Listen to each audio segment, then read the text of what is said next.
Hotep, African family. Yeah. For those who don't know, Hotep means peace in the ancient Kemetic tongue. Today's lecture is entitled, The Verdict is In. Sister Shirley kind of gave me that idea when I was doing this the other night. The verdict is in. What does that mean? That means that a whole lot of thought has been out there. A whole lot of contemplation has been out there. Okay? And the verdict is in. The verdict is in because the evidence speaks for itself. I pray that in today's presentation that you will see where the theft of Africa took place.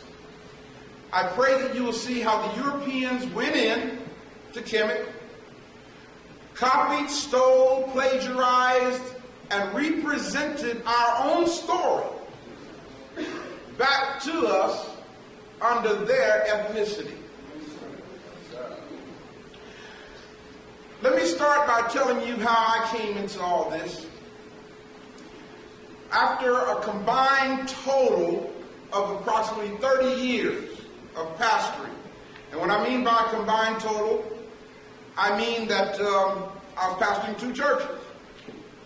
And you take the years from both churches and put them together, it would have been about 30 years of pastoral experience. And a group of brothers invited me to a meeting. A black economic empowerment meeting. Not a theology meeting. An economic empowerment meeting. What can we as black folk do to empower ourselves economically? And we had a good little forum of brothers there. I overheard this one brother say Jesus' real name was Horace. The original Christ's name was Horace. I completely forgot what we met for. I immediately stepped to this brother. He wasn't even talking to me. I stepped over to him in combat readiness. Ex-Marine. And I was ready to actually fight this brother. And I said, excuse me, man, what did you say? And when I'm really upset, one of my eyebrows kind of like goes up, you know.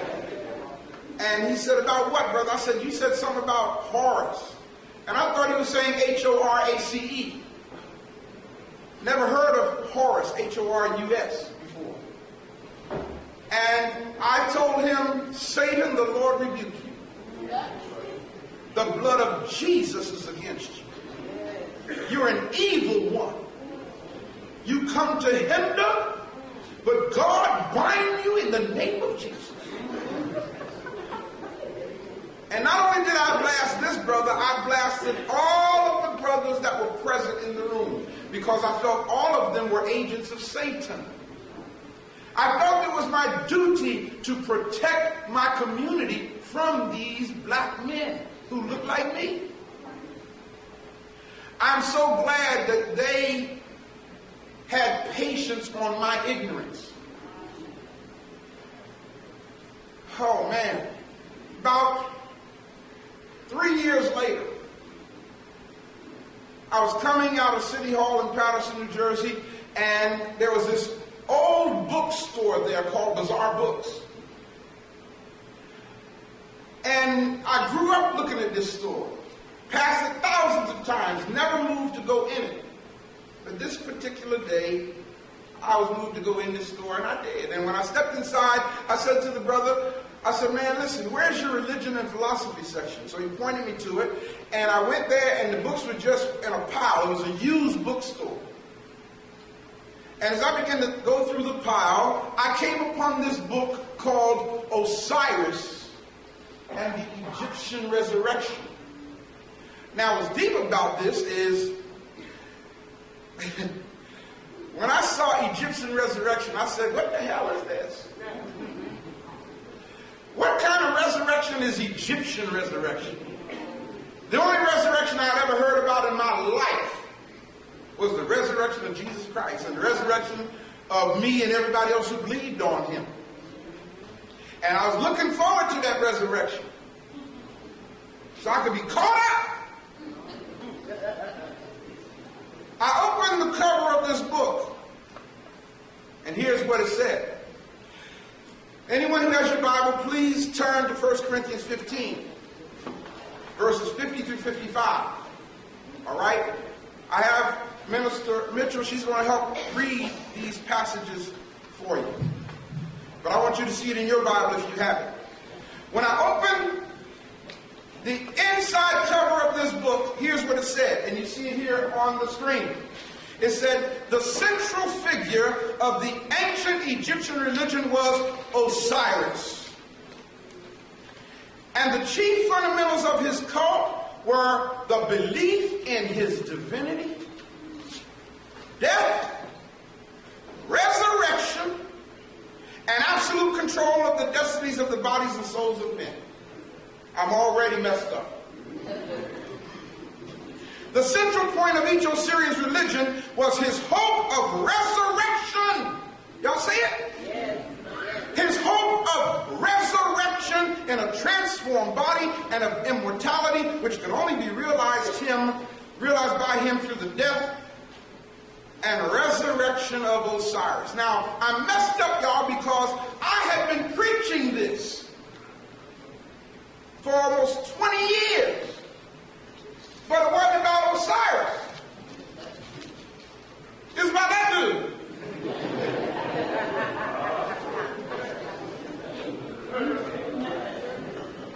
This blonde-haired, blue-eyed guy who we've all been taught to call who? Jesus. Now, Minister Mitchell, if you would, please read 1 Corinthians 15, verses 50 through 55. What does it say? Now this I say, brethren, that flesh and blood cannot inherit the kingdom of God. Yes. Neither does corruption inherit incorruption. Right. Behold, I show you a mystery. Mm-hmm. We shall not all sleep. Before you go any further, have y'all heard this before? Yes. Okay, read on. But we shall all be changed. Right. In a moment, in the twinkling of an eye, at the last trump. For the trumpet shall sound, and the dead shall be raised incorruptible. Incorruptible, yes. And we shall be changed. And we shall be changed. Changed from mortal to what? Immortal. You got it. Immortality. We used to sing that when I was growing up. Changed from mortal to immortality in the twinkling of an eye. Y'all know that? We shall be changed. Here it is. Hope of resurrection in a transformed body. But again, I'm thinking it's this character here. Now, this is some deep stuff because it says here, the Egyptians. Now, I was raised to see the Egyptians as sinners. All through the Bible, Egypt is the place of sin. The Bible exhorts you, come out of Egypt. Don't go back to Egypt. Here's what it says. Egypt possessed conceptions of truth, justice, and righteousness. Y'all see it? Yes. According to these, the life everlasting in heaven. You mean the ancient Africans talked about going to heaven when they died? Yes. See, that's the number one question you're going to get asked when you make your transformation. They're going to ask you, but where are you going to go when you die? Let them know the same place ancient Africans have been saying all the time, that the white man stole from us. And they call it heaven. And the kingdom of Osiris could only be attained by those who had done what? Lived righteous lives upon earth and who had been declared to be speakers of the truth in the judgment hall of Osiris. In the judgment hall of Osiris. Now, that's some deep stuff.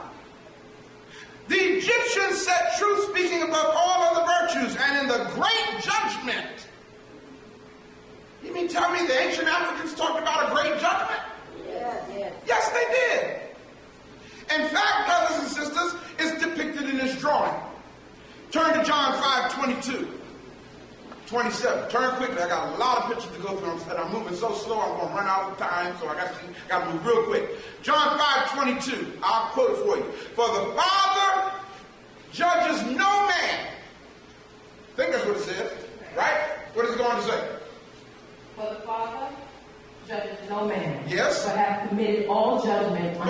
submitted all judgment to the Son. What does the 27th verse say?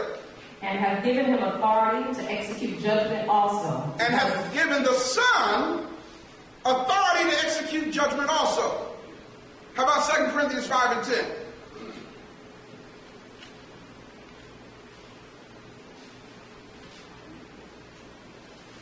Second Corinthians 5th chapter 10th verse.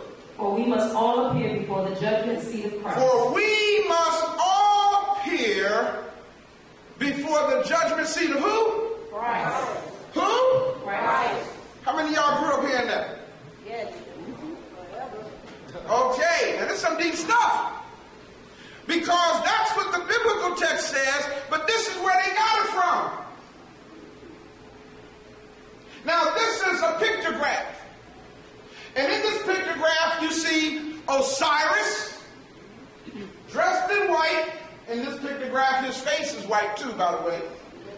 I'm going to mess you up in a minute. And you also see the person being judged standing before Osiris at the great white throne. Now, not only is he standing there, but he has the scales upon his shoulders. They took that and put it in the Bible.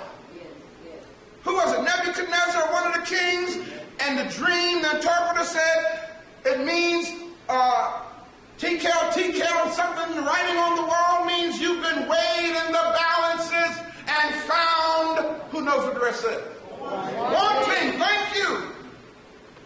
You see, it had to come from here because there was no Nebuchadnezzar.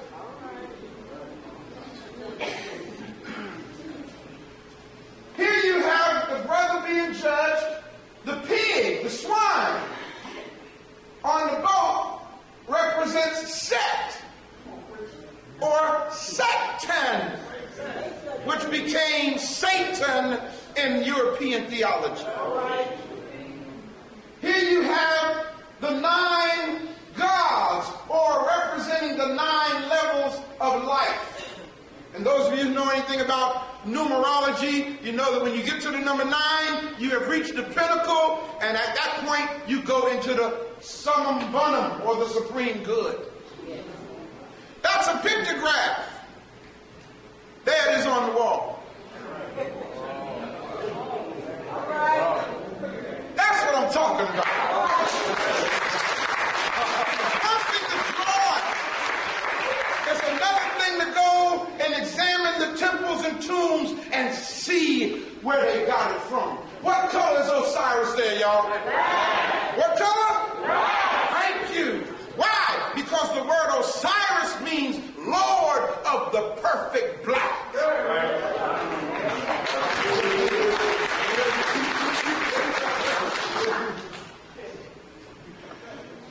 Well, the spread of the cult was rapid both in Upper Egypt and in the Delta. And by the way, don't get messed up by the word cult. See how they control our thinking? We think the word cult means something bad. The word cult simply means that's the way a people do things. Cult is the root word of culture. Cult is the root word of cultivate. You follow what I'm saying? Because no other cult offered to its adherents the hope of the resurrection and immortality. Now this is some deep stuff. Notice what it says about Osiris. His human nature, they thought, enabled him, his human nature. His human nature. Okay, this is where they stole the idea of the 2 natures of Jesus. His divine nature and his human nature. His human nature, they thought, enabled him to understand the needs, troubles, and griefs of men and listen sympathetically to their prayers. And his divine nature gave him powers to help them in this world and in the next, which no other ancestor God ever possessed. Y'all see that? Read Hebrews 4:15. For we have not a high priest. For we don't have a high priest. Which cannot be touched with the feelings of our infirmities. but was in all points tempted like as we are. But was in all points tempted like as we are. And why were we taught that Jesus was tempted in all points like us? Because of his human nature. Yet without sin because of his divine nature. Look at the person next to you. Now, I know I'm getting ready to mess with somebody, but y'all didn't come for me to play with you at this time. So let me say it like this. Look at the person next to you and say, Jesus didn't exist. So they got this human and divine nature from somebody else. Please understand that. They stole it from Africa. They stole our story and put their ethnicity on it.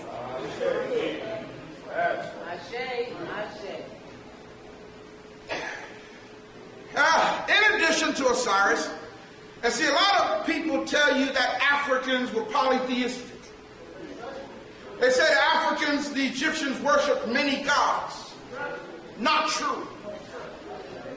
It tells you here, the Egyptians paid divine honors, not worship, divine honors to the sun god, the moon god, the air god, the water god, the sky god, the earth god, the Nile god, and to a host of spirits of whom we know the names of about 3,000. Now when people read that, they say, see all them gods Africans worship, but yet I can say Jehovah Rapha, Jehovah Nisi. You get the picture? And anybody got a problem with it? Only thing the Africans did is they acknowledged the attributes of God that were manifested in various aspects of creation.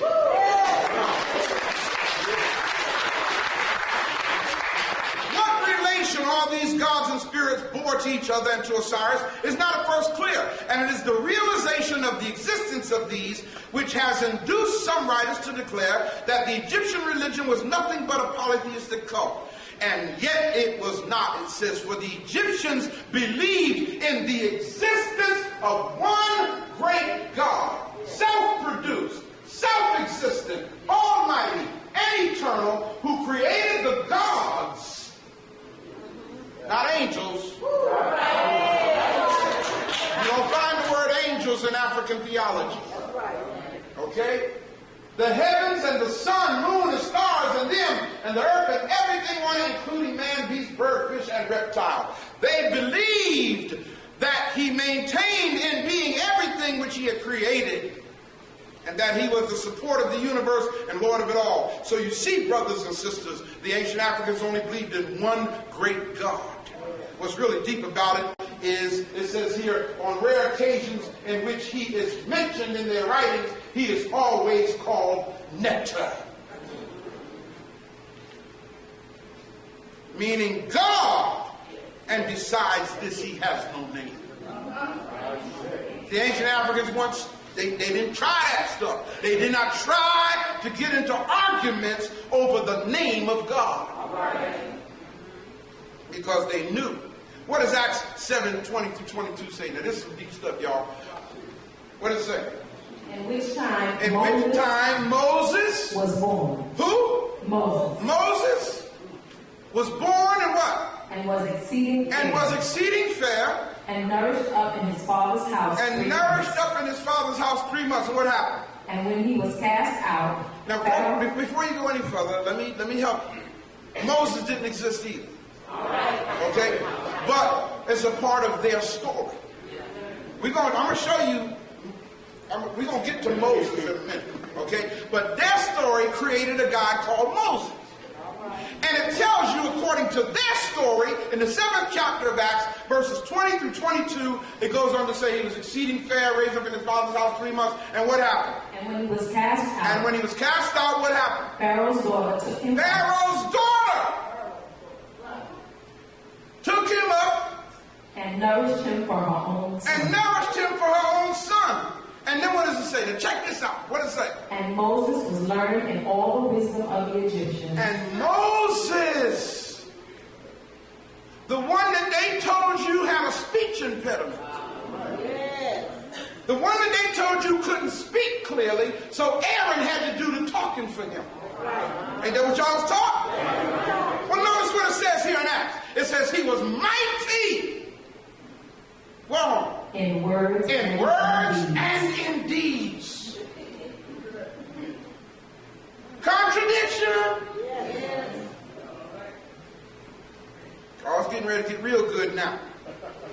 Osiris, those who can see it, what does it say? Was the great word. Y'all see that? Osiris. Turn to John 1:1. In the beginning was the Word. In the beginning was the Word. How is word spelled there? Capital W. Capital W-O-R-D. In the beginning was the Word. Go ahead. And the Word was with God. And the Word was with God. And the Word was God. Third verse, what does it say? All things were made by him, and without him was not anything made. Y'all see what's happening here? Do you see what's happening here? Let me read about Osiris, the story that existed at least 10,000 years before John 1:1.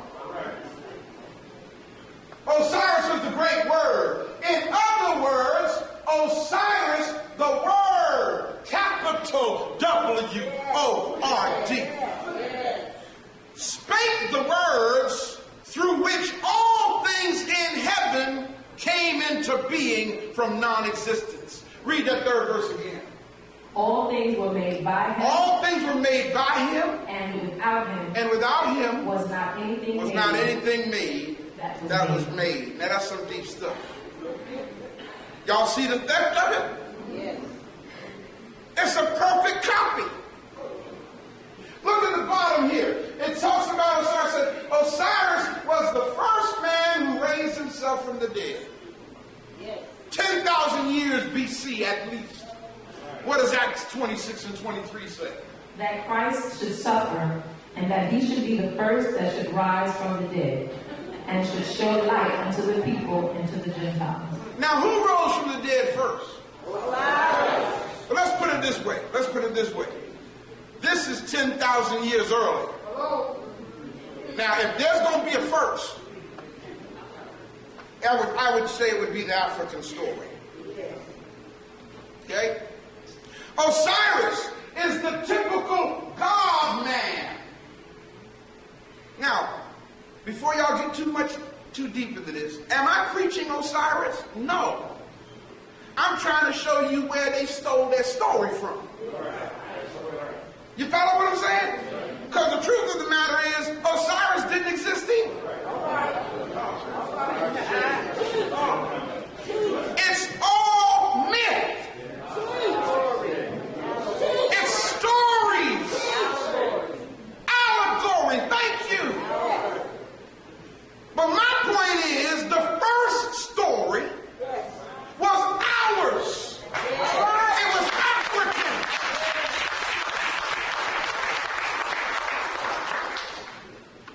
Look at this brother. Everybody say Narmer. Pharaoh. They can't even date this dude.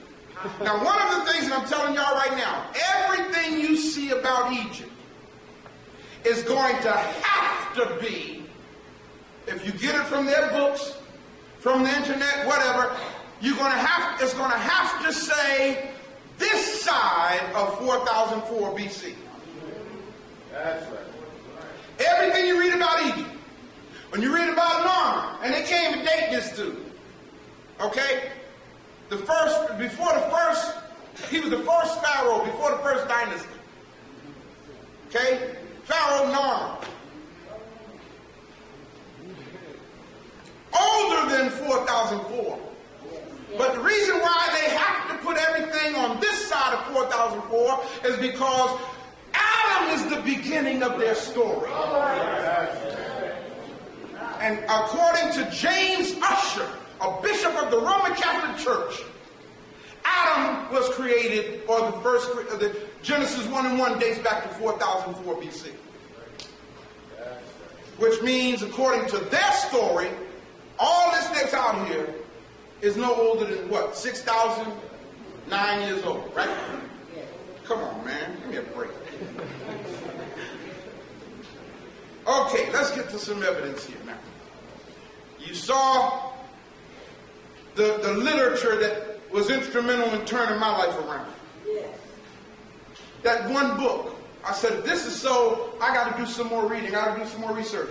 And then the reading was insufficient. I said, okay, I see all this. Now I need to go to Egypt. I need to go see for myself what is. Now, here's the thing I want y'all, I don't know how many of y'all have ever heard of Jerusalem before. I don't know how many of y'all have ever heard of the footsteps where Jesus walked. And Calvary's Hill and all this kind of stuff.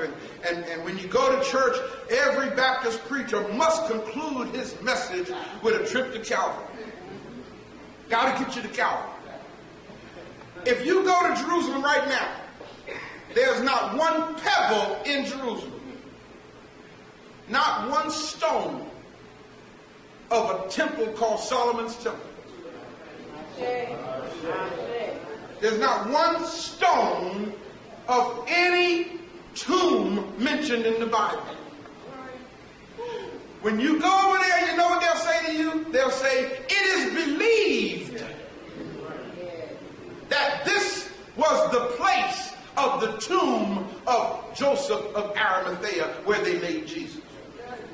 It is believed. When you go over there, they'll say, it is believed that this was the road that led to Golgotha's hill. It is believed. Guess what, y'all? I do not have to say it is believed that this is the bent pyramid of Sneferu. Can I get an ashe? We standing there looking at it.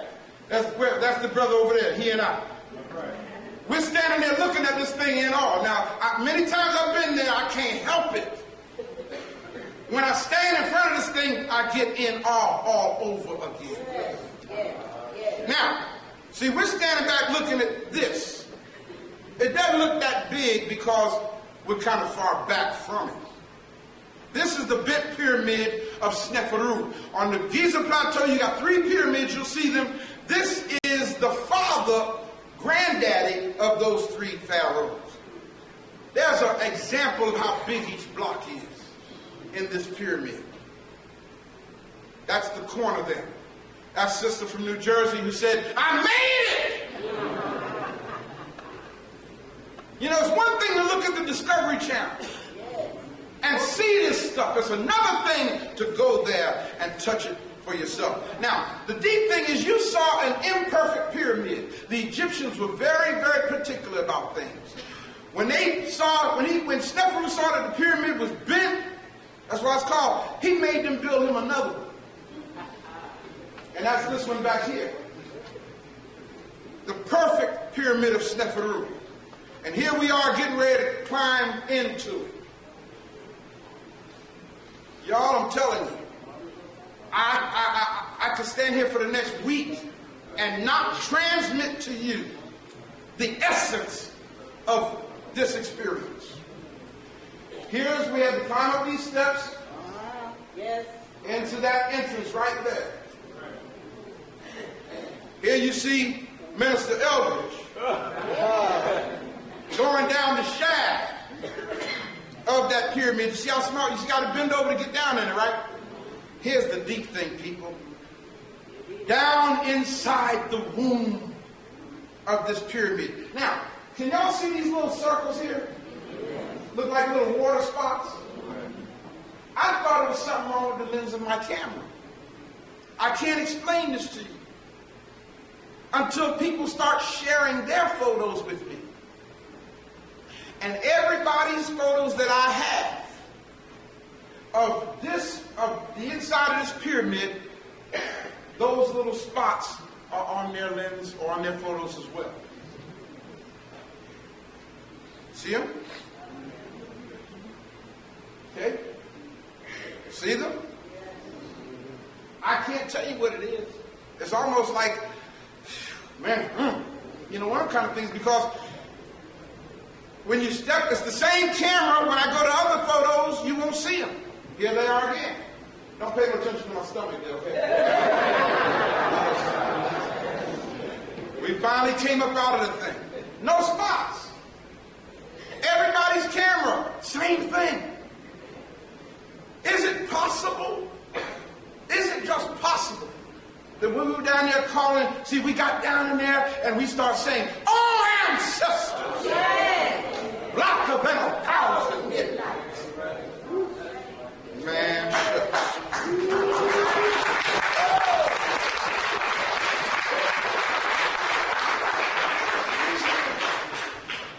this next site that we went to is called the Tomb of Mereruka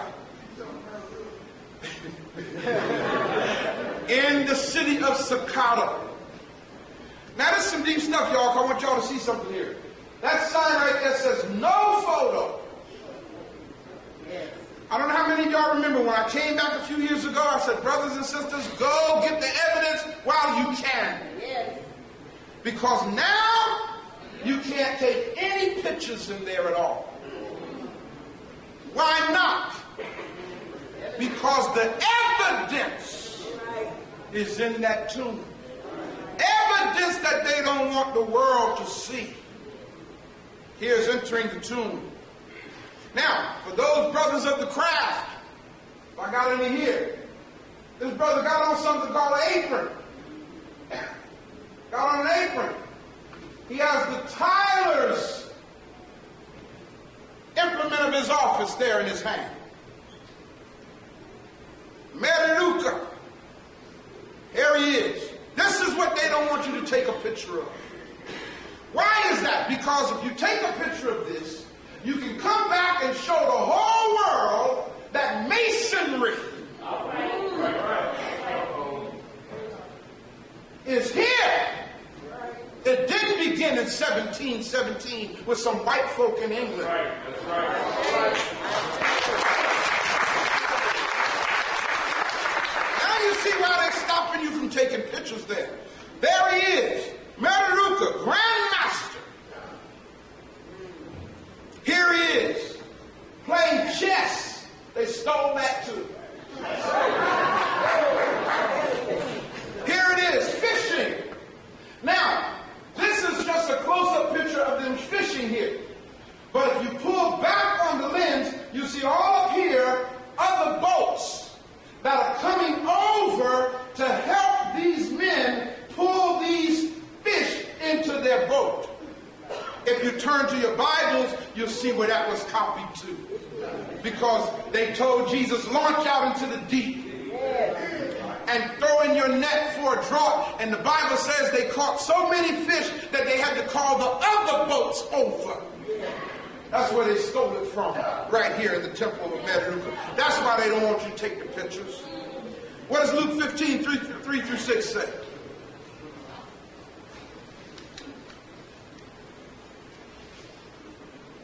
Check this out, y'all. And he spake this parable unto them, saying. And he spake this parable unto them, saying. What man of you having 100 sheep, 100 sheep, if he lose one of them, does not leave the 99, don't leave the 99 in the wilderness, and go after that one which is lost, until he finds it. And what happens? And when he has found it, what does he do? He laid it on his shoulders. He layeth it on his shoulders. Rejoicing. And when he cometh home, he calleth together his friends. You got it. That's fine. That's where this comes from. Got it? That's their story right there. Little sheep on his shoulders. But the problem is Jesus didn't teach that parable. Y'all know why? He didn't exist to teach that parable. So where did that story come from? The tomb of Mereruka. Mereruka was every sheep. It was his calf. You see, the cow is very important in Egypt. His calf strayed away and got lost. So Mereruka left and went and found that one little calf that strayed away. And when he found it, he There it is, y'all. That's not a picture. That's the wall.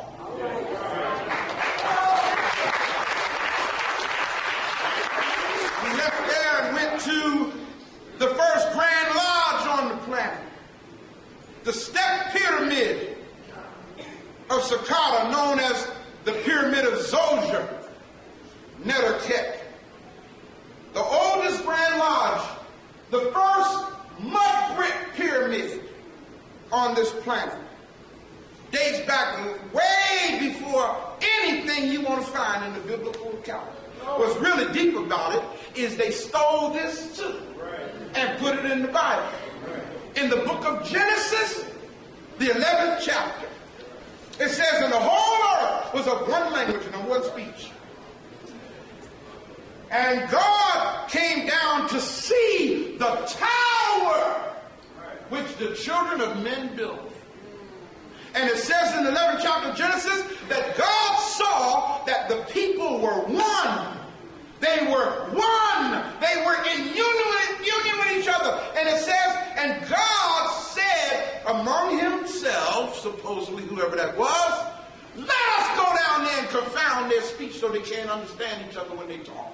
Because we don't confound their speech, nothing that they attempt to do will be stopped from them. Talking about the unity of African empowerment. This is the tower that the children of men built. We went to the back side of it and we saw this little opening. And it's deep because it's like the ancestor Zoser Neterket. So if y'all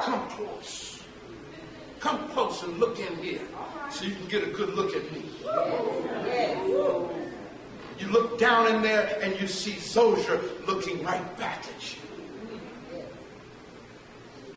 That's the evidence, y'all. The verdict is in. I don't have to stand here and say, this is where it is believed this is where Zoser was. We left there and went to the city of Menepher. This is the Ramesseum in the city of Menepher. And inside the Ramesseum, you see a 15-ton statue, one solid piece of stone, of Ursa Ma'at Setepin Ra Metsu Meriam. I'm feeling this thing talking about it.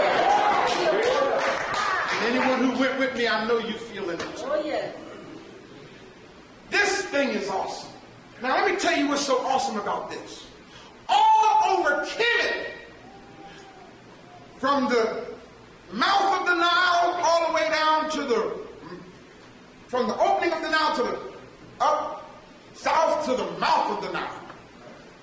All you see is statues of Ramses II.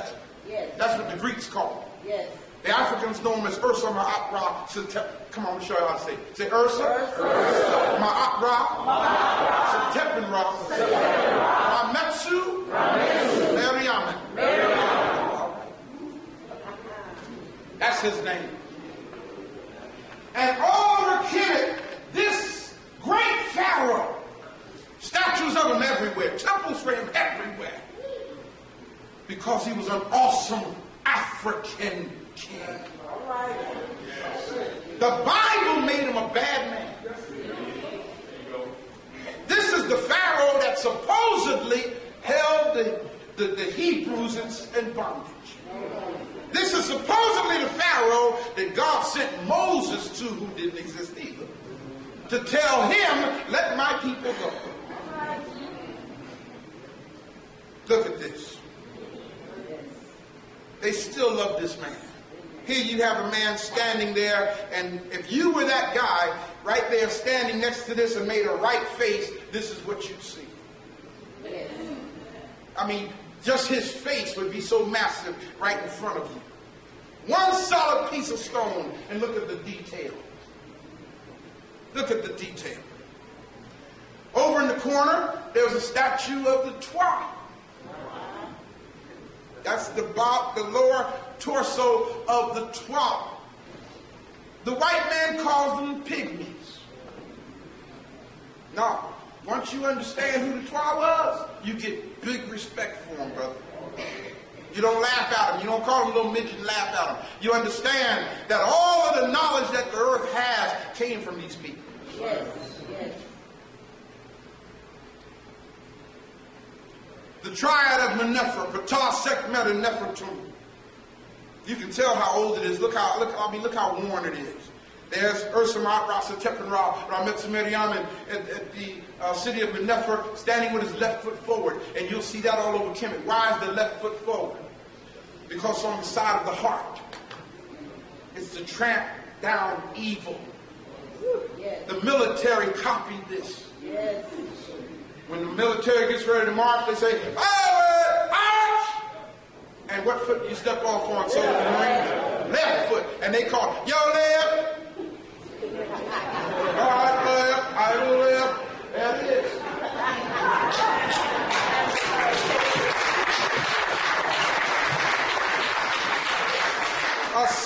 One solid piece of stone, granite stone, Sphinx of Ursa Ma'at Rasa Tepenra. This man is loved even to this day by another culture called Arabs.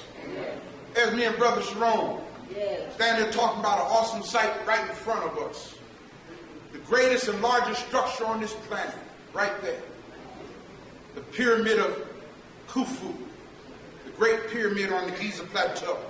Got to kind of stand back from it to get an idea of what it looks like. Because you get up real close, that's Sarge Russell over there. Valerie Thomas, they climbed up on it. Are y'all here? Wave your hand, say something. Did you climb up on it? Look at our people. There's Brother Brady over there. Elijah climbed up on it. See, and this is some deep stuff, because see, when people look at them and say, like some fool said to me one day, "Ain't no pyramids over there." And you done stood on it, you don't even talk to that person. You don't even speak to that person. You understand what I'm saying? When a person says something like that and you stood on it, you just say, like we got, "There's just none so blind as he who will not see."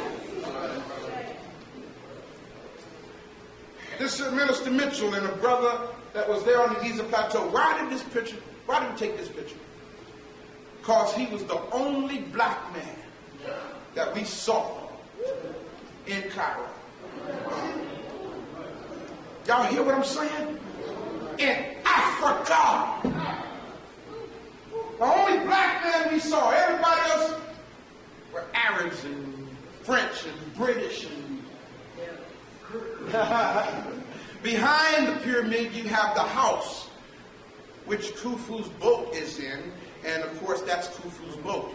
This is called the New Ankh, which became, in the Bible, Noah's Ark. Y'all hear what I'm saying?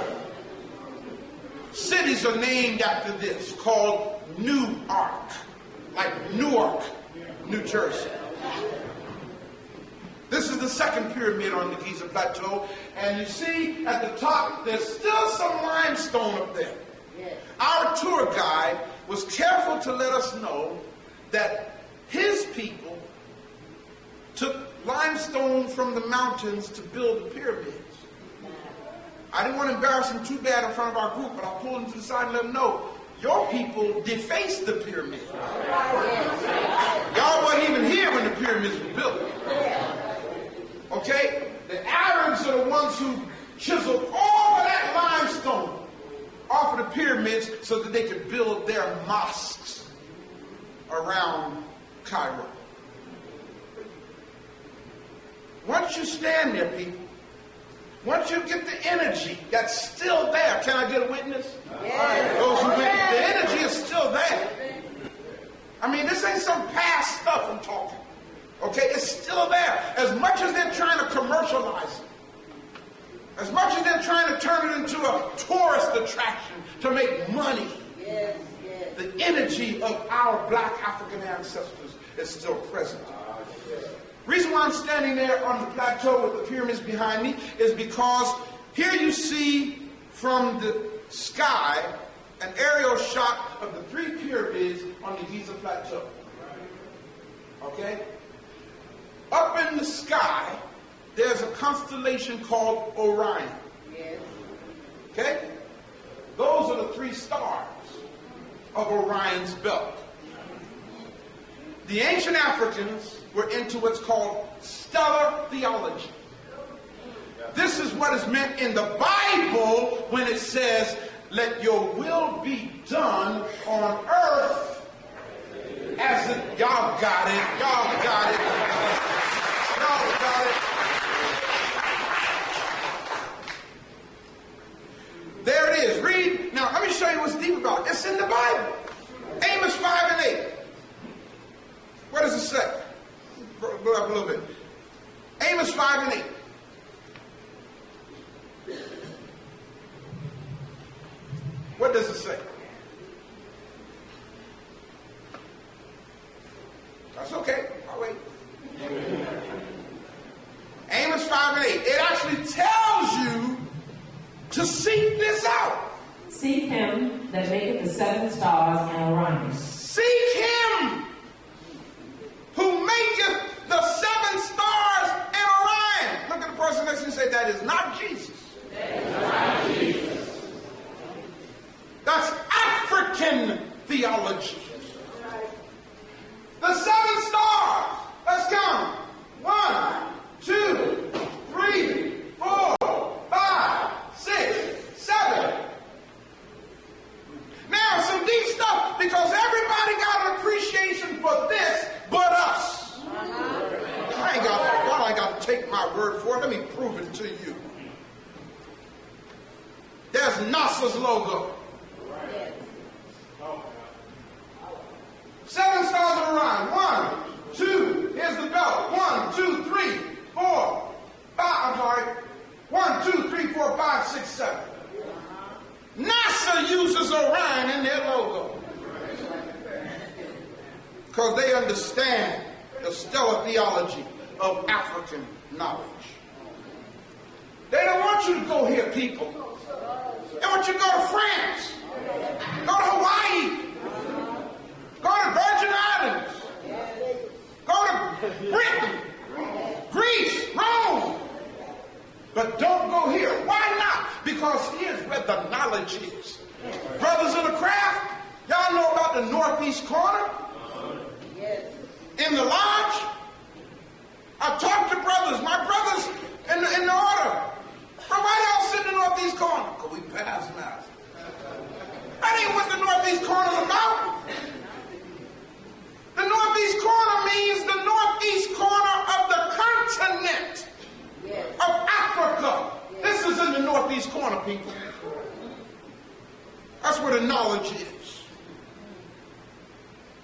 I can't help it. I like to do stuff like that. Look at that. Now, I ain't no little dude.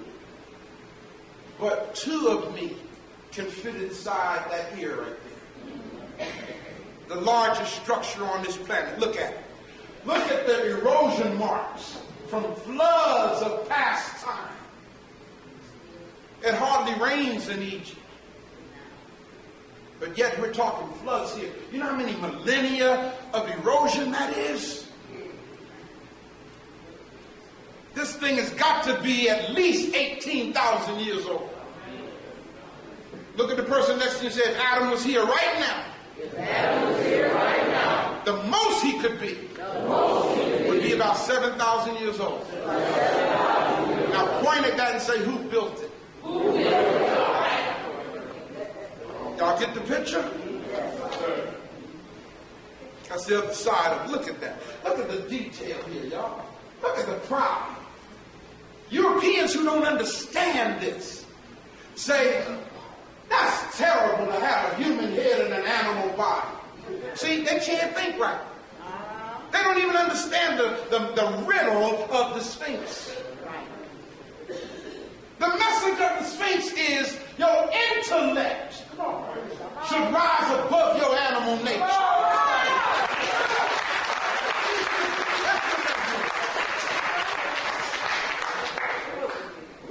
There we are, y'all. The group that went with us. And And y'all, I'm going to tell you the truth, I'm still there, man. Still there.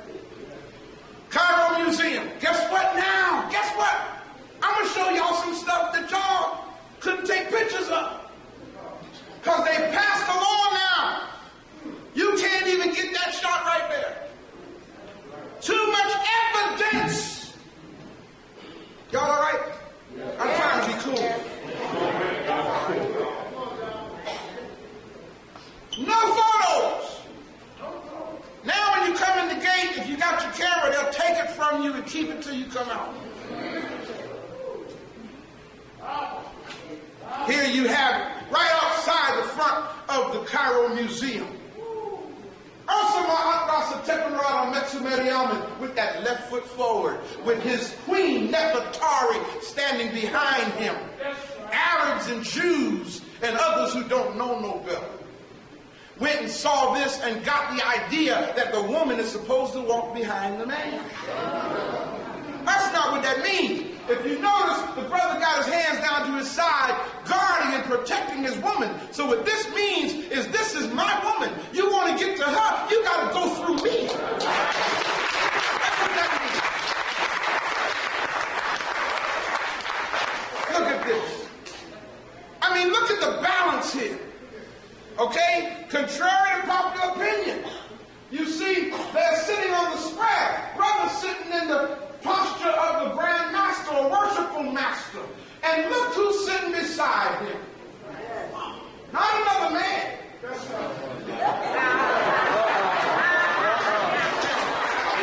ain't no balance in two brothers being together. Can I get a witness? There's no balance. That's big imbalance.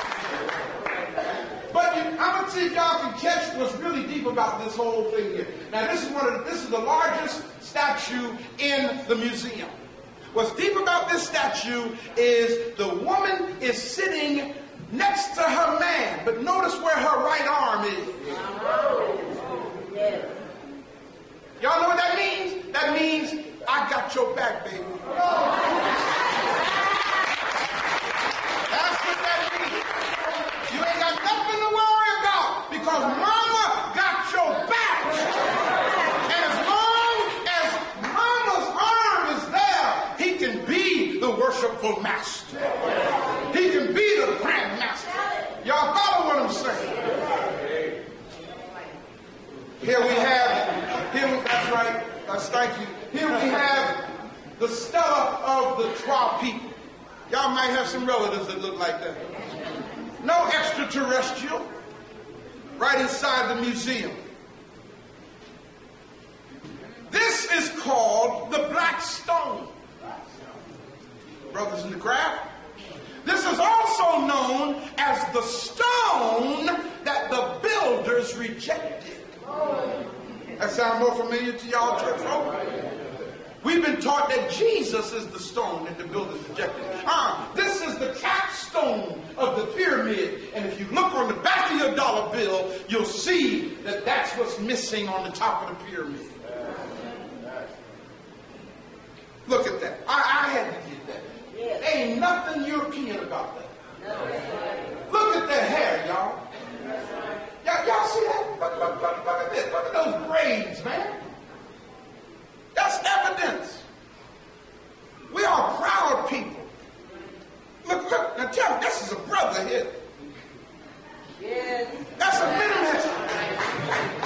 Why do they tear his nose off? Why do they tear his lips off? Because they couldn't take what they saw. A black warrior. Black man, this is what they don't want you to become. Here we have the headdress of Horus, the Christ, wearing the headdress of Ermine. If you look at that, brothers and sisters, you'll see where the Ten Commandments came from. Y'all see it there? Got to move quickly through time. I'm running out of time. I get carried away here. Because this, I can go on all day with this, y'all. Here's your first Trinity right here.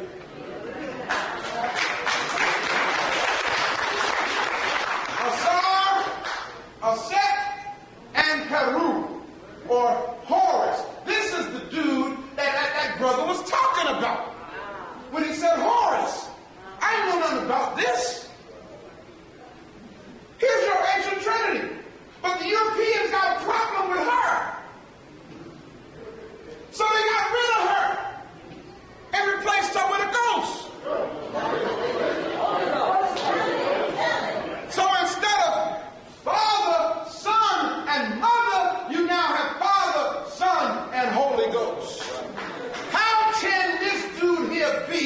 unless this woman over here exists. You can't have a son without a mother. This is the original, the oldest statuette. This is in the Nubian Museum. I hope it's still there. I took this picture with my micro lens camera. This statuette is about that tall. Little tiny little thing. The ancient statuette of a set giving suck to the virgin-born child Horus. Now again, didn't actually exist. It's a story. Did y'all hear what I said? Yes. Let me tell y'all something. There's no way in the world that a woman is going to have a baby without penile penetration into her vagina. I say. Or some way to plant a seed up in there. Now medicine wanted, what they call it now, artificial, all that kind of stuff. Back then, there ain't but one way to do it, y'all. Now, I got to break this one down to you. This is what's called a papyrus drawing. On this papyrus drawing, you have, I don't know if y'all remember who this is.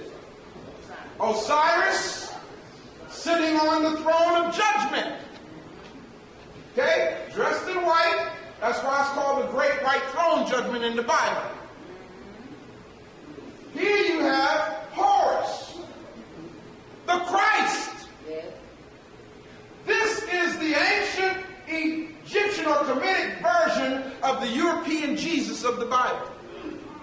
Y'all following me now? Yes.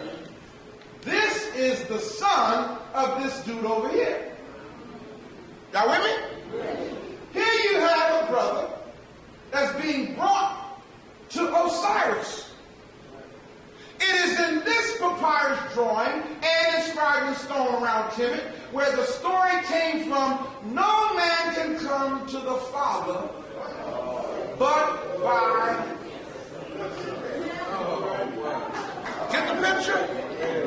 The only way you can come to the Father is Jesus has to bring you.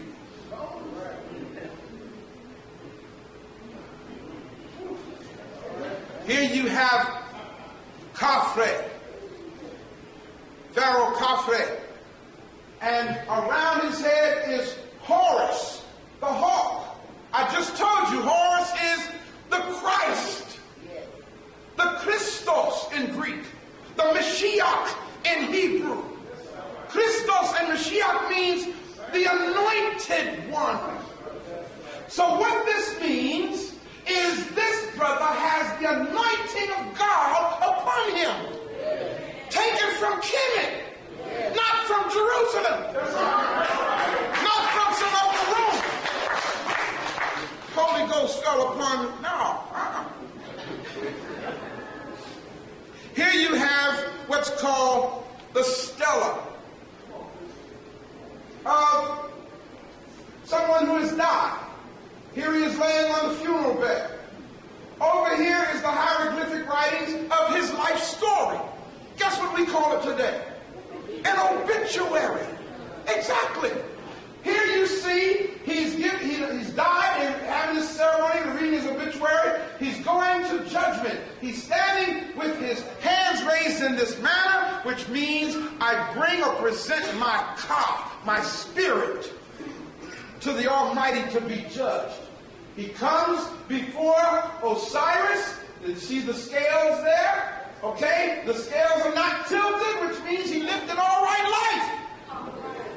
He goes to Osiris for judgment, and he passes his judgment, and he goes into the heavenly places. Thousands of years old. Ancient boat that's still in the museum. The world's first seafaring vessel. This dude is called Mentuhotep. A blue-black brother. He's so black, all you see is the white of his eyes. He's right there in the museum, but they won't let you take these pictures now. Why? Because they're cleansing all of this blackness. out of 10. Look at that, y'all. That's called hair.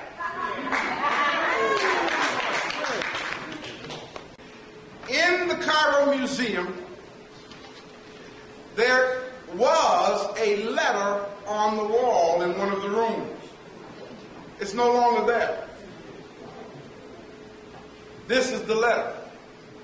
It talks about an Egyptian who was a caretaker known as Mahepra.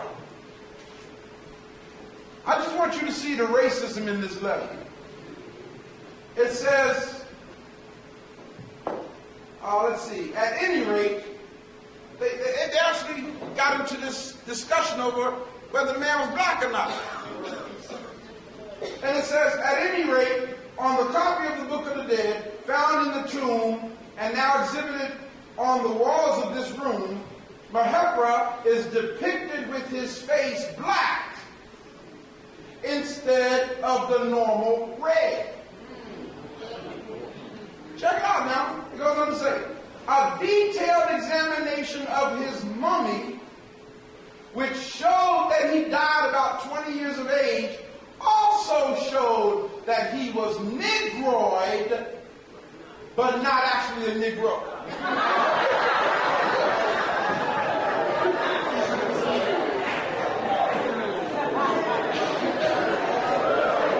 What you gonna do, y'all?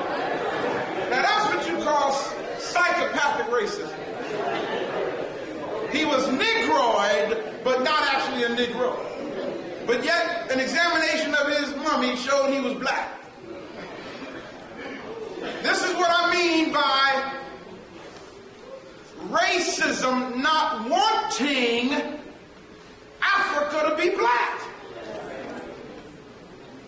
And they're doing a good job at cleansing it right now as I speak. Here's a brother.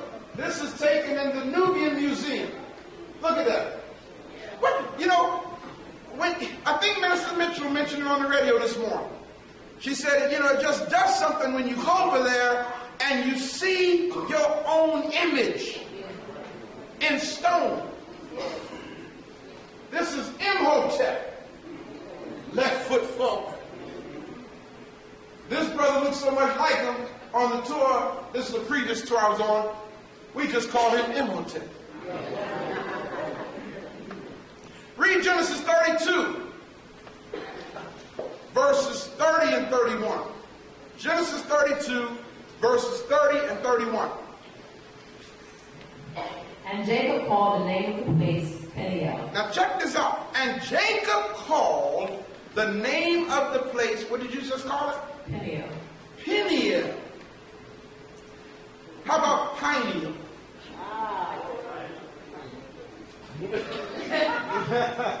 See, she pronounced it the way we've been taught to pronounce it. But when you look at this, you see the sun, the light of the sun hitting him in what's called that third eye, the pineal gland. Read on, sister. For I have seen God face to And face. Jacob said, when the light of right knowledge hit him, he said, man, I done seen God. Face to face. What happened? Go ahead. And my life is preserved. And my life is preserved. Read on, 31st verse. And as he passed over Peniel, Check it out. As he, who's he? The sun, Ra, the light. Light represents knowledge. As knowledge passed over me, it was so awesome. What did it do? the sun rose upon him, and he halted upon his thigh. The sun rose upon him, and he halted upon his thigh. Y'all see it right there? Now, what's really deep about it is she just read down about some dude called Jacob out of the biblical text, and this is the only place on this planet where something like that exists. The verdict is in, y'all. We've been hoodwinked. We've been bamboozled. We've been misled.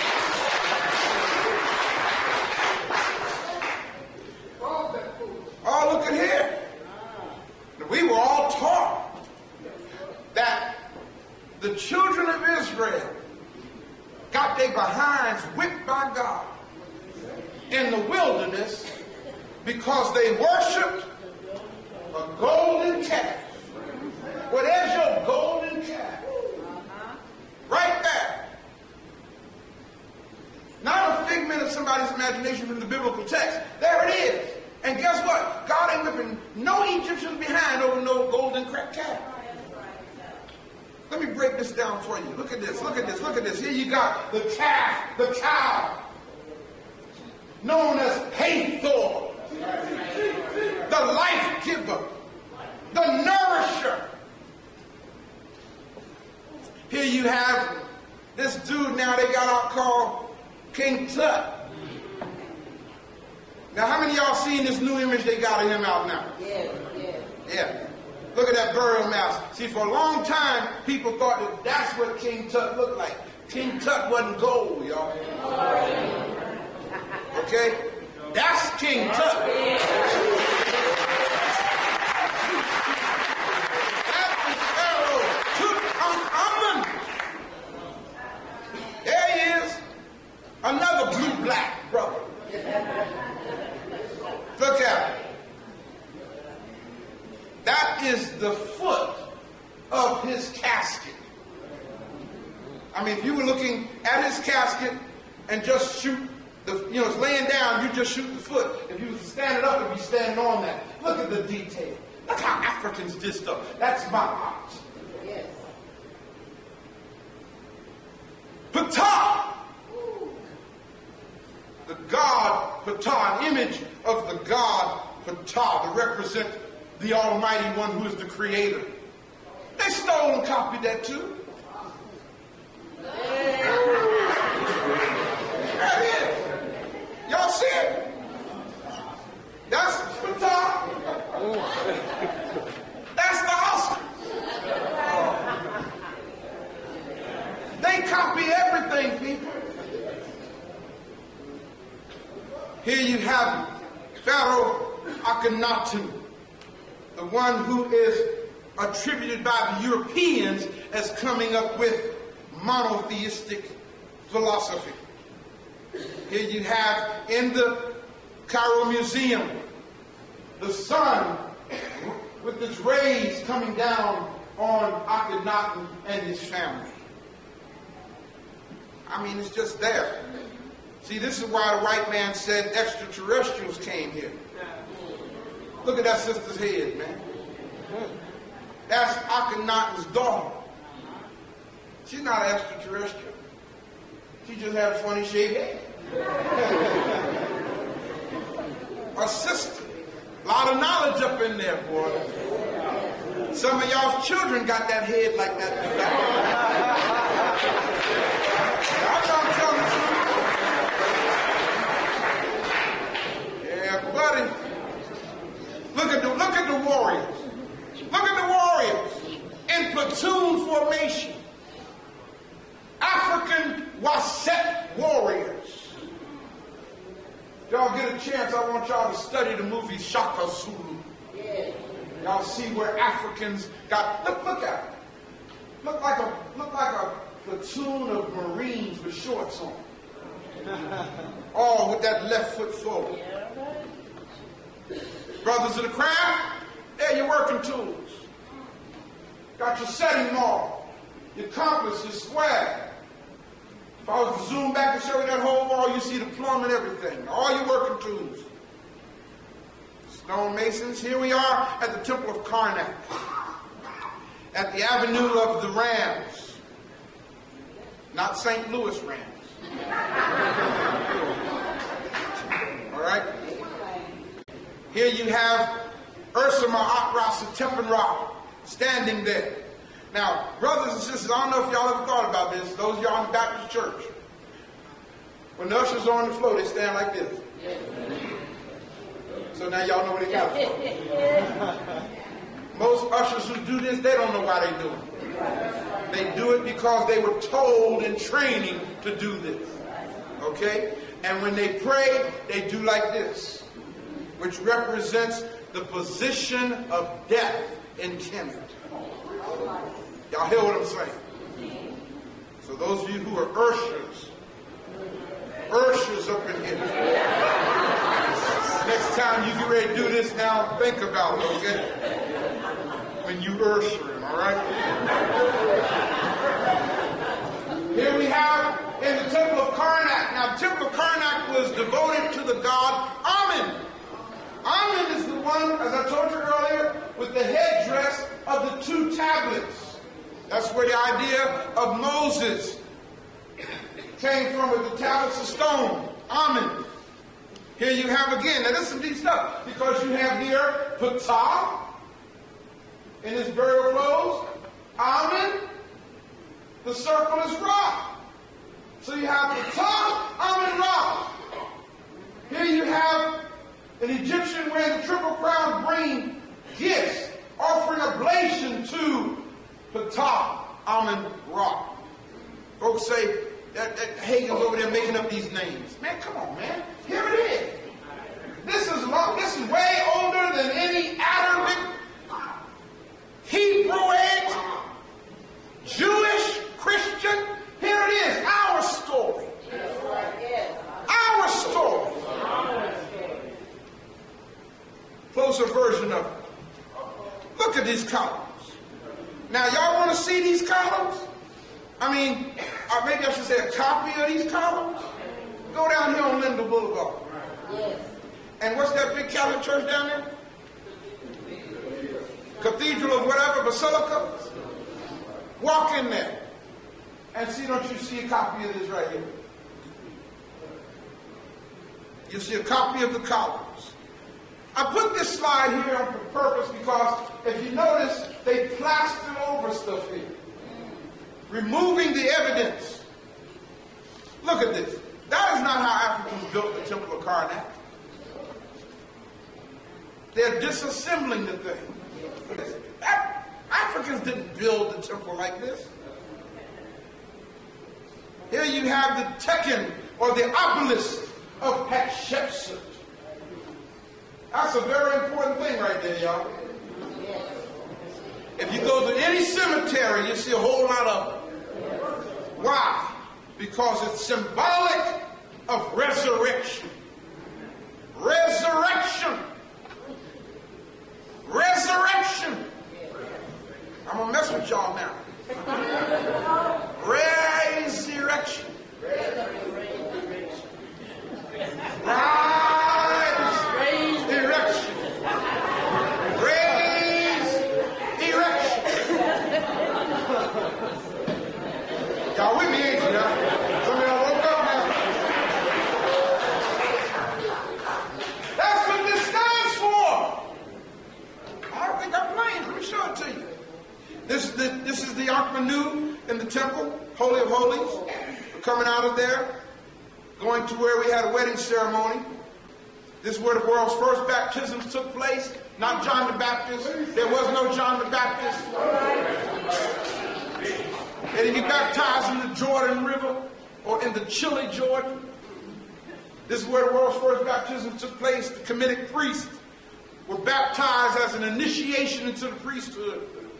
Right here, Sacred Pool of Karnak. That's some deep stuff, y'all, because you see the text in here, the obelisk. If you were to stand in the southern position out here and look over the Sacred Pool at the obelisk, you see where the white man copied that too.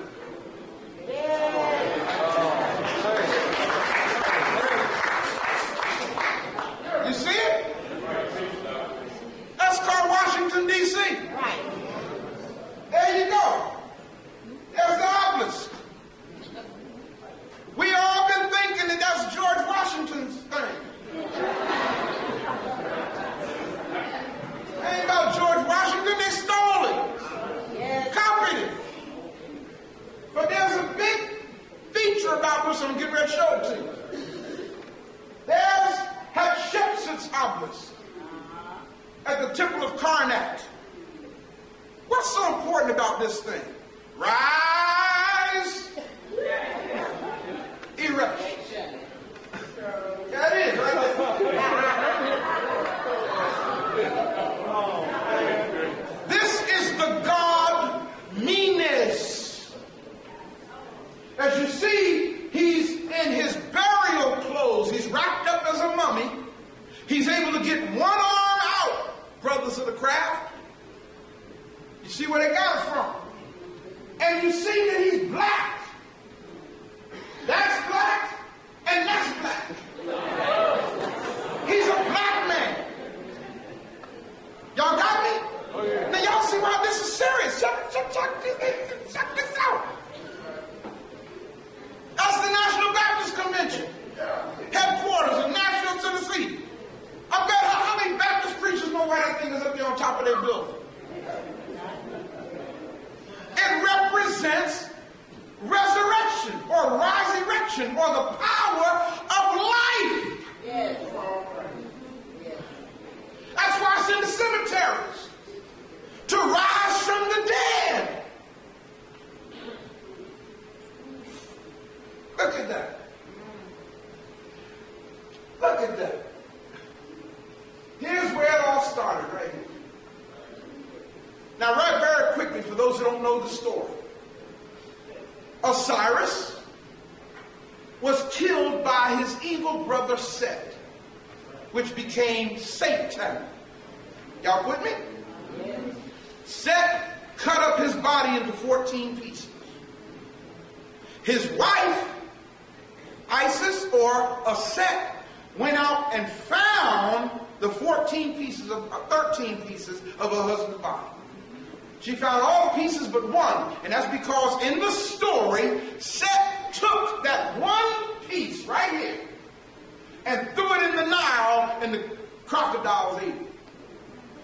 So Aset was unable to recover that one piece. So she reconstitutes her husband's body. Y'all got me? Y'all see it back together there? Here's Aset standing over her husband. She's got her hand rubbing his head, giving him life.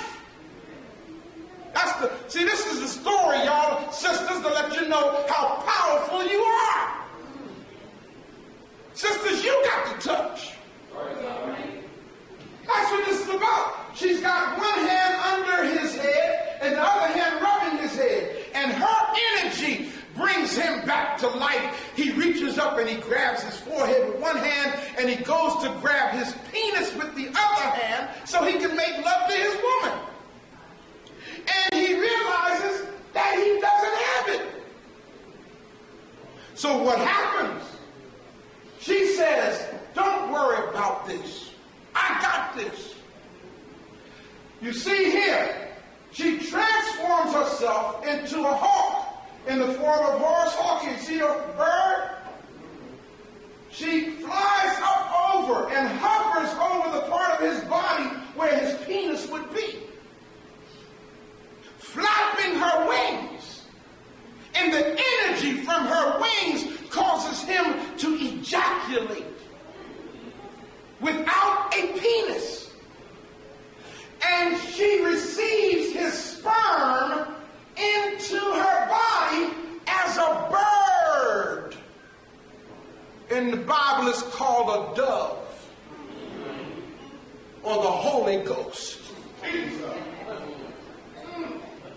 The bird becomes pregnant, which represents the Holy Ghost, where they twisted it around and said the Holy Ghost impregnated Mary.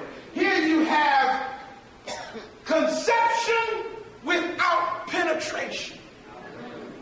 That's where the Roman Catholic Church copied the story and gave us what is known today as the Immaculate Conception or the Virgin Birth. Because here she is now pregnant, sitting on the birthing stool, getting ready to give birth to a child that she has in her womb without penetration.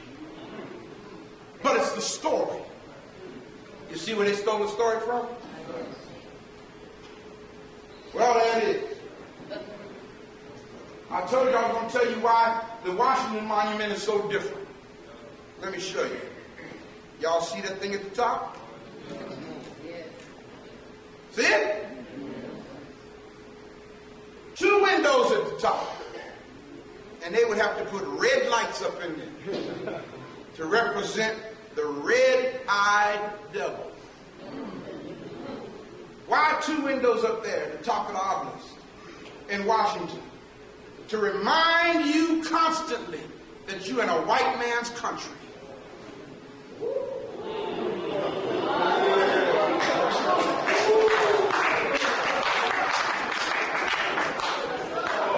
Y'all see it?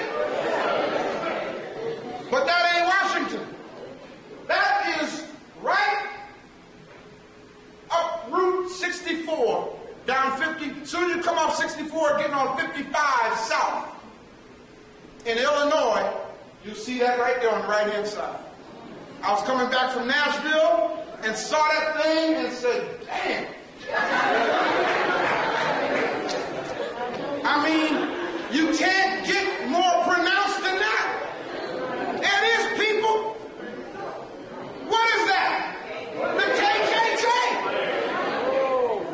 That's what those 2 windows are at the top of the Washington Monument, to remind you that now you understand why I say this is America.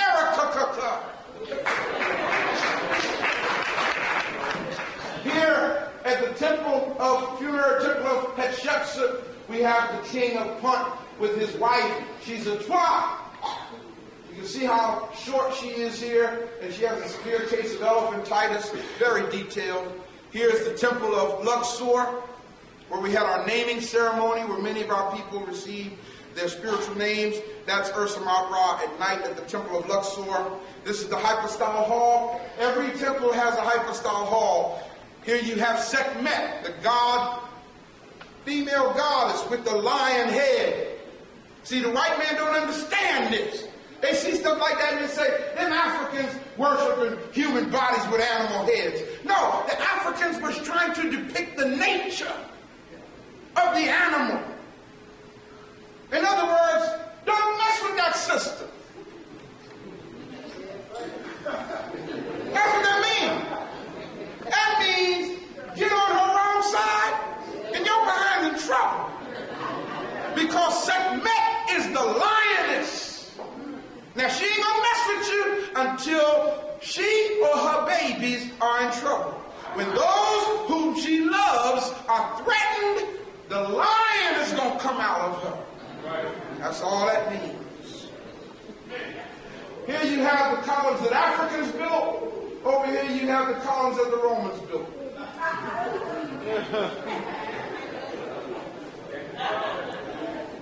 At one point in time, they decided to stop building pyramids.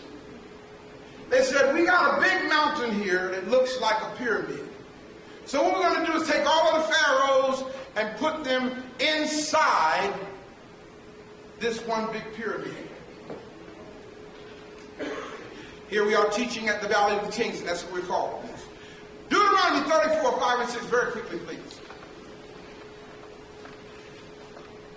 I forgot to start my clock, so I don't know where I am on the time. So Moses, the servant of the Lord, died here in the land of Moab. Died in the land of Moab, which did not exist. According to the word of the Lord. See, that's what I like about that. See how I said that? Moses died in the land of Moab according to the word of the Lord. Not according to fact. According to the word of the Lord. Go ahead, read on. And he buried him in a valley in the land of Moab. And he buried him in a what? In a valley. In a valley. This is called the Valley of the Kings, y'all. And God buried Moses in the valley in the land of Moab. But what about it? Go ahead. Over against Beth Peor. Over against something. But no man knoweth of his sepulchre unto this. But no man knows where he's buried. Until today. Nobody knows where he's buried. Of course not. See, this is what blows my mind. I can show you burial sites of people that date back 8, 9, 10,000 years. I can't show you one burial site of one person mentioned in the Bible. Not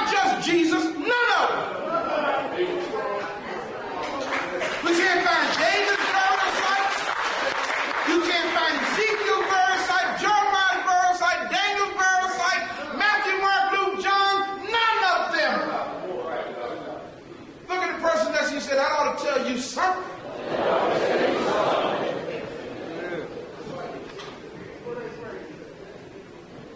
Here, the Bible says that they don't know where Moses is buried. I'll tell you why. Because there was no Moses. They copied it from this dude. Thutmose. The tomb of Thutmose III. Now it's really deep because these steps here lead to his tomb. And Sharon almost begged us to beg could we go up there, but it was so hot. And I don't want to put people up because this is a very steep climb. I mean, you got to climb like almost 6 stories up and about 8 stories down into the mountain.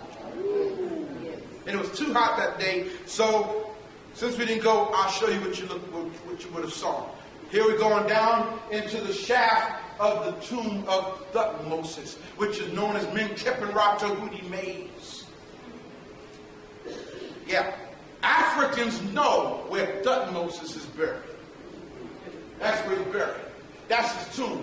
That's his sarcophagus right there. Okay?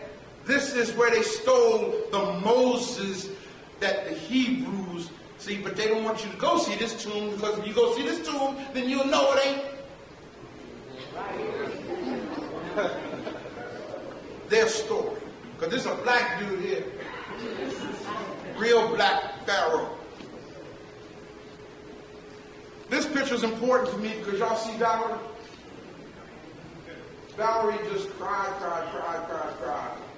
And she just had her Ma'at Kara experience, and Valerie wasn't the only one. I remember when we got to the Tombs of Nobles, which you'll see in a few moments, I looked around and I heard this sound, and I mean, it was a sound coming deep from within somebody. And I looked and I saw Minister Eldridge crying. And I mean, this brother, it was coming from deep within him. Then it jumped from him and looked like it hit Sharon. And then it went from Sharon, and then it just started going, man. You know, and oh, man. Still excavating, looking for themselves. Funerary Temple of Queen Hatshepsut. Look at that. Y'all see how new that looks? I mean, look like we just done a few weeks ago. Y'all might have somebody in your family that look like that too. Here you have the anointing and washing of Queen Hatshepsut. But notice how they chiseled her out. Just completely removed her from the stone. Of course, you see it here again, and you also read about this in Psalm 23, where it says, "You anoint my head with oil, my cup runneth over."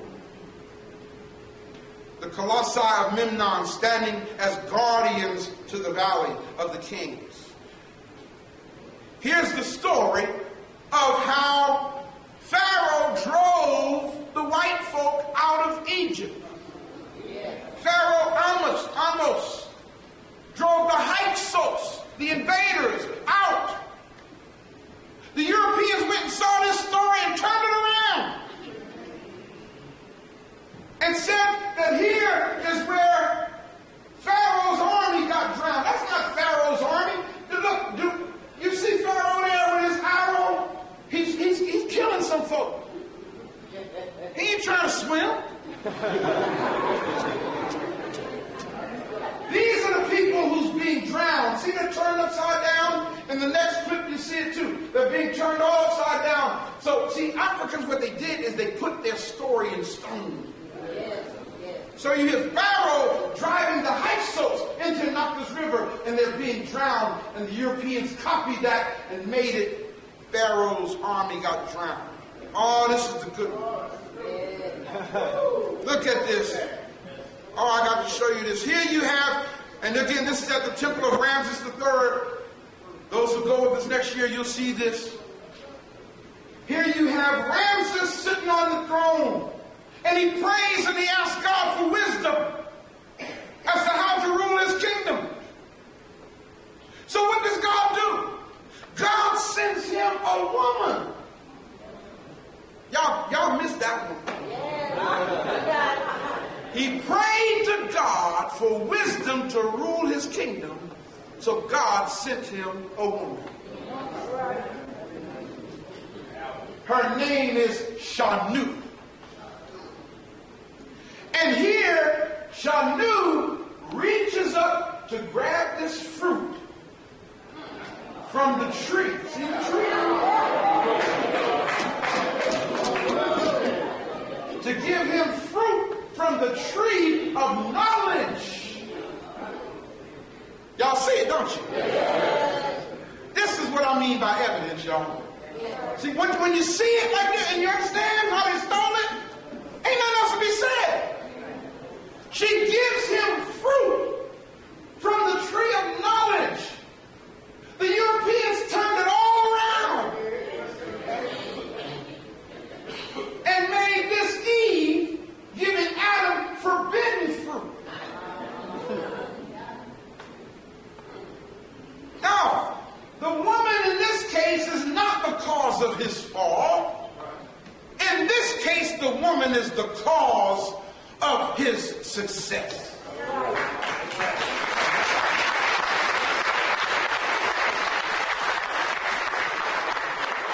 Going into the temple of Hathor, the cow goddess of nourishment. There she is, the woman with the cow's ears. Oh, it's getting ready to get good. That's God best. That's the God of dance and having a good time. So you know it's some black in her. That's the Twa statue at the temple of Hathor, Mom. Now what's really deep is we had a sister with us. And she saw that little statue, Elder Lucas, and her whole attitude changed. Those who we can bear with it. She saw herself in stone, and she even assumed a position. Now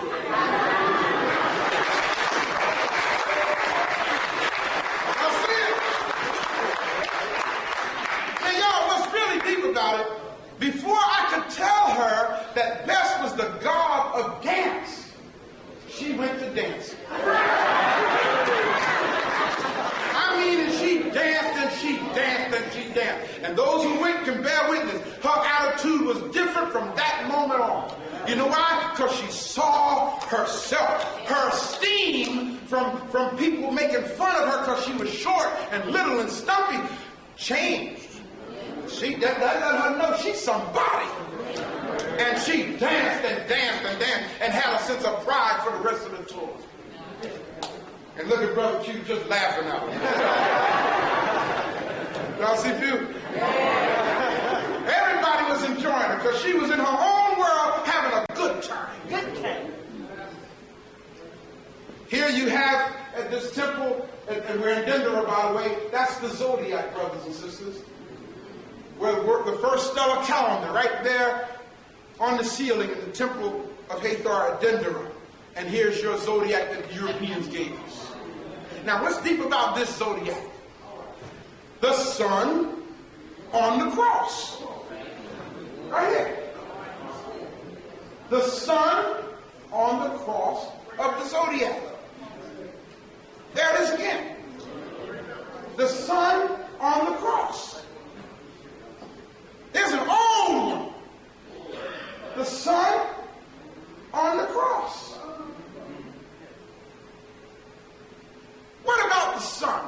See, everybody understands the esoteric meaning of the sun but us. Here, in this little tiny room, this is on the ceiling.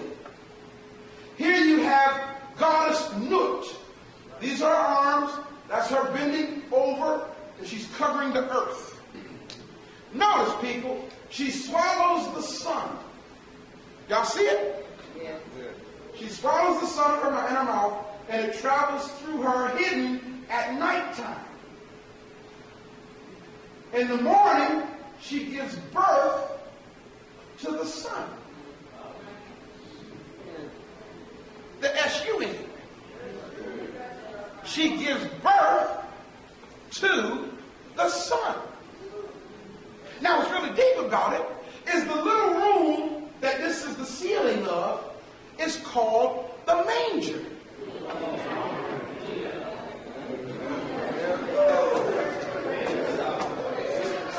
Where the Son of God was birthed.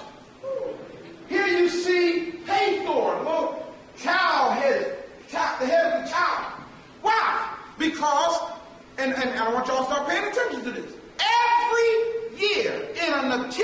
scene. In the manger, you have a cow.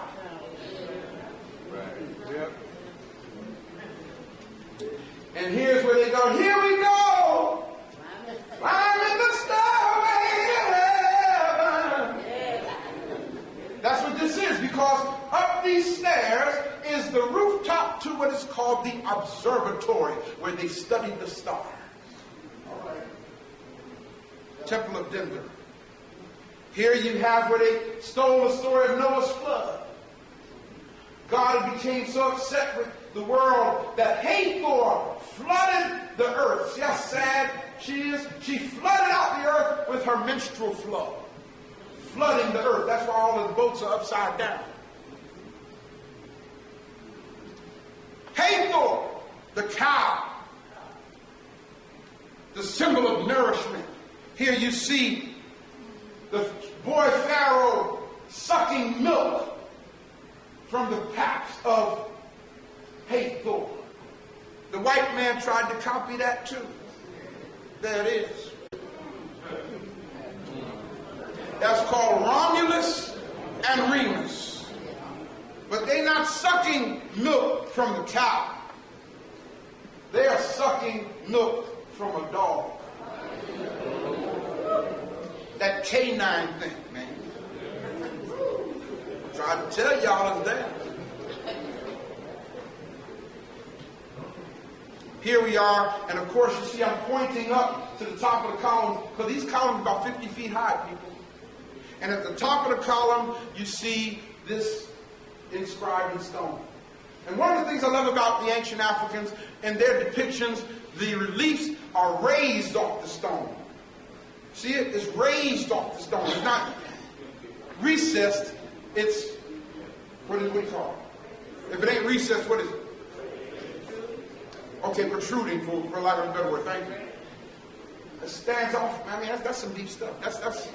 Here you have Isis with the headdress of Hathor giving suck to the baby Horus.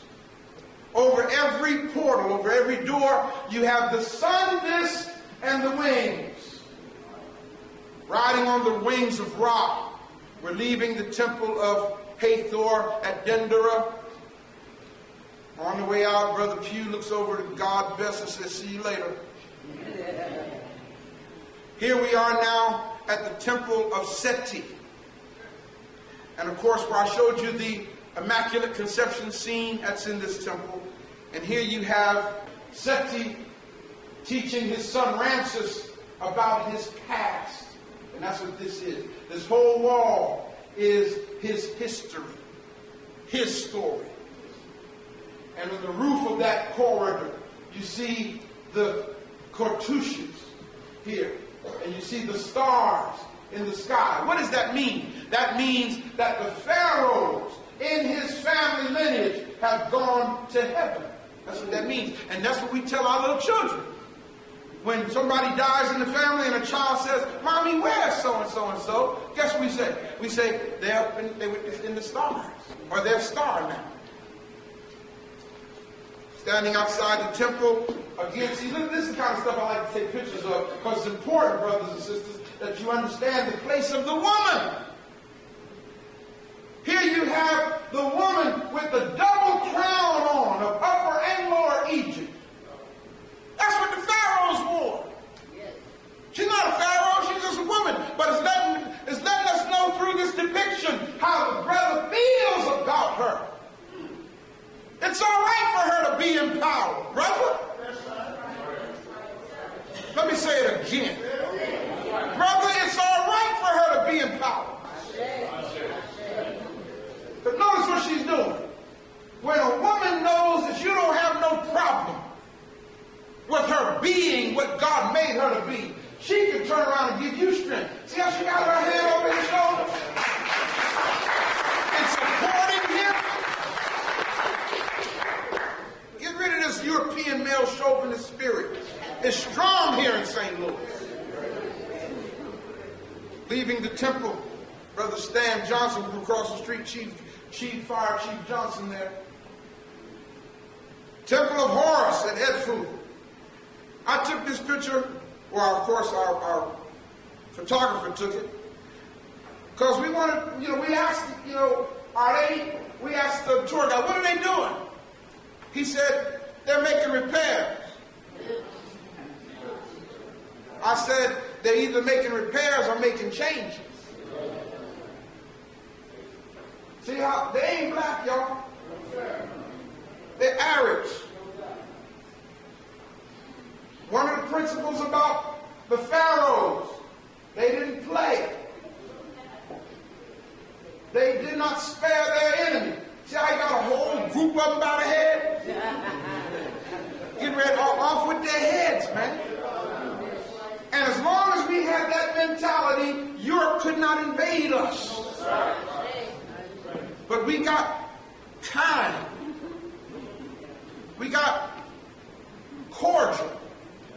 And opened our arms to our enemy and got rid of that spirit, and now look at us. Notice here you have the Pharaoh here in the temple of Horus and Efu. These are hands. Bringing the hands of his enemy. Putting it at his feet. And then bringing so many hands, he wanted to know, how do I know those are men's hands? Uh-oh. Look at that, all those hands. Y'all see the hands? How do I know those are men's hands? How do I know those are the hands of my enemies? Bring me something to know that they're men. So that's what you did. Oh, see the testicles? Now as deep as you see how they chiseled a lot of this away. 1 Samuel 18:27. David said, bring me the foreskins of my enemies. We got a problem though. Because there was no David. Where did they copy it from? Right here. Here you see the headdress of Ammon. Now this is important, brothers and sisters. The headdress of Ammon, the symbol of Ra, and Horus the Christ. Horus the Christ, which is Jesus in the white man's book. Ra, God, the Son of God. Amen. But he's got on the headdress. This is saying, I and my Father are one. This is where they stole it from. Martial arts. For those of you who like martial arts, here's where the fighting arts started. Not in China. Not in Japan. Right here. Africans have been, man, shoot. Look at this. Y'all see this? The sun disc. The hawk. Look at the theft of this stuff here. Here you have Horus the hawk. That's the symbol of ancient Egypt. Here's the symbol of the United States of America. This country ain't got nothing original. Y'all see what I'm saying? What's deep is, in the ancient African story, you have the shin and the ox, which means life and peace. And America's claw, you got arrows, which means warfare. And olive leaves, which means peace, which means we prefer peace, but we ain't got no problem going to war if we have to. The Ark of Ra. How many of y'all have ever heard of the Ark of the Covenant? Yes. I got 40 seconds. I got 13 minutes here. Man, I'm not halfway through these pictures. The Ark of the Covenant. You've heard that before? Yes. And they taught us from the Bible that as long as they carried the Ark of the Covenant in front of the armies of the Lord, they would be victorious in battle. But nobody can find one piece of the Ark of the Covenant. Nowhere. Nowhere. So they put out this movie called Indiana Jones. Try to make you think that its secret governments have stolen it and it's hidden somewhere under lock and key. That's to play with your mind. It ain't hidden nowhere. It didn't exist. This is the ark that exists. It's still there, people. In the Holy of Holies. The Ark of Ra is called. Here we are at the Temple of Kumumbo, and it has two doorways, which represents devotion to Sobek, the crocodile god of the Nile, and Horus, the numbering system of ancient Africa. I mean, education, mathematics. Right here. 1, those are 1s, these are 10s, and that's 100. And don't the C still mean 100? Yes. Today? Oh man. The shrine of Imhotep. He was not the evil dude that they depicted in the mummy. Follow this, Africans. Here he is, Imhotep. And notice how they broke off the whole top of that thing. They don't want you to see his face. You can't say that that's Imhotep for real. And now they're trying to remove it all together. Here you see the wash basin in the operating room. You see prescriptions over here. Here you see the operating table.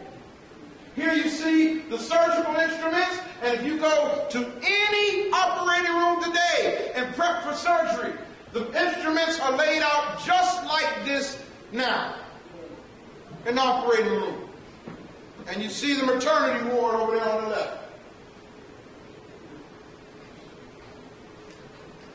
Y'all all right? Oh, yeah. Good.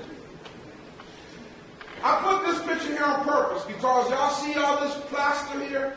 How smooth all this is? That's because they done cut away a whole lot of stuff, people.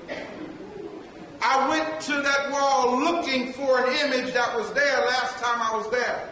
And one reason why I wanted to see that image is because there was proof that it was Imhotep. That image is not there anymore, and there it is right there.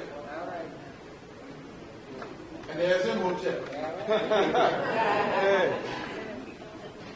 See, that's what I'm saying. When you see your genes inscribed in stone, we got folks here to bear witness. I think Brother Zuri Rojo was very upset one day because some white folk came up and asked us, "What are y'all doing here?"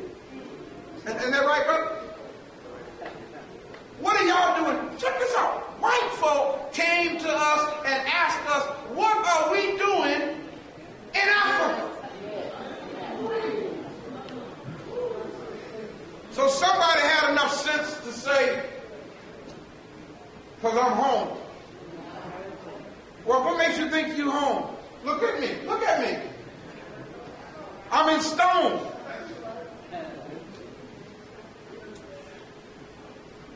The embalmed crocodile. You know, that's some deep stuff, man.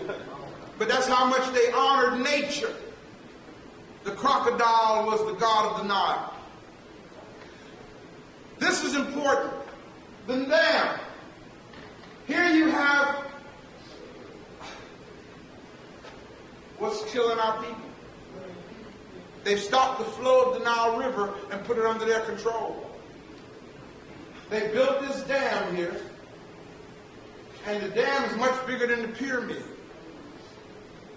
Here's the dam, and look how they restricted the flow of the Nile River. They got two dams, the major dam here and another dam right here. They got complete control, and that's one of the reasons why the blacks are dying out, because they can't farm the land. Here we are talking about the tragedy of it. And here they're talking about power. Blacks are not allowed to get jobs here. Only the Arabs. Restricting the flow of the Nile. Here on the Isle of Philae, you have the Temple of Isis. And we had a beautiful boat ride to get there. Coming up to this temple. You see us getting out of the boat here.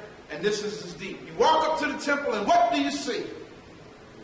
You see a Christian cross that Rome engraved in stone, because they went in and took the temple of Isis and turned it into a Catholic church. In the columns, they engraved the Christian cross. Here you see Isis holding the baby horse. I don't know how well you can see this. Here you have that she's among the papyrus and lotus flowers, reeds. They stole that story, copied it, and made it. We just read it. Made it Moses' mother hiding him among the bulrushes of the biblical text. Isis, powerful sister. Look at the drawing here. Isis is so awesome. Here she's depicted as having the wings of Ma'at, covering Ptah. That's some deep stuff, people. In this image, she is actually Ptah's mate. Only the white man got a god without a goddess.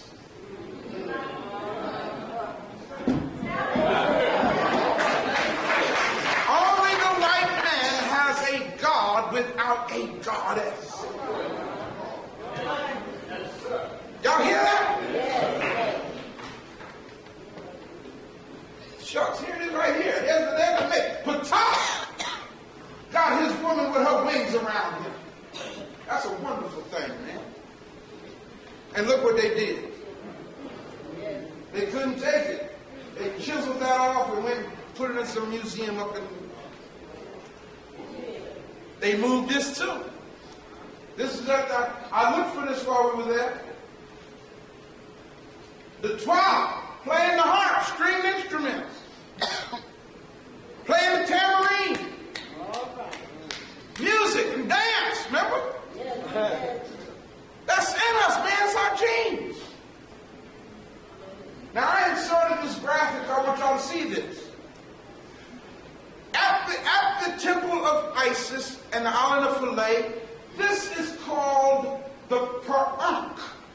Everybody say Per-Ankh. Per-Ankh. Okay. Here you have the symbol of medicine. You have the little disc up here which represents the sun. You have the wings of Ra. You have the pole. And you have the snakes around the pole, which came out of the Bible too. Well, I take it back. They copied from him, put it in the Bible, where God said to Moses, put a serpent up on the pole and tell everybody, look and live. Well, here you have it. Now, look at it here. Here you have the serpent on the pole. Here you have the serpent on the pole. Here you have the sun disk. Here you have the wings of Ra. And this is called the Per-Ankh. Ankh means life. Per means house. So in Kemet, the Per-Ankh is what we call in America a hospital. You get it, people?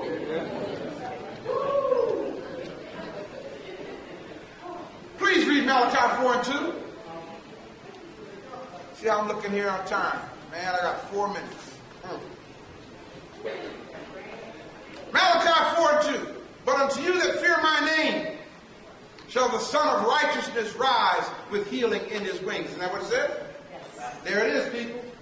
So the Son of Righteousness rise with healing in his wings. I'm going to move very quickly here now. Here's the tombs of the nobles. We climbed up this little mountain here to go to a sacred place. Going to the tombs of nobles, entering the tomb. And here we poured libations. Y'all, it was so awesome. Can I get a witness? As we poured libation, you could like hear the ancestors humming in the background. And then we moved past our libation table and we got a chance to see the skeletal remains of many of our African ancestors still there in a basket. That's where many of our people just lost it. For you brothers of the craft, this is not Hiram Abiff. Hiram Abiff is supposed to be the person who built Solomon's temple. No. And he got killed by 3 ruffians. who hit him in the head 3 times. Well, that did happen, but it wasn't no phony dude named Hiram Abiff. This is Pharaoh Sennacherib, and that's his mama. It was from this that the white man stole the story and created this lie about Hiram Abiff.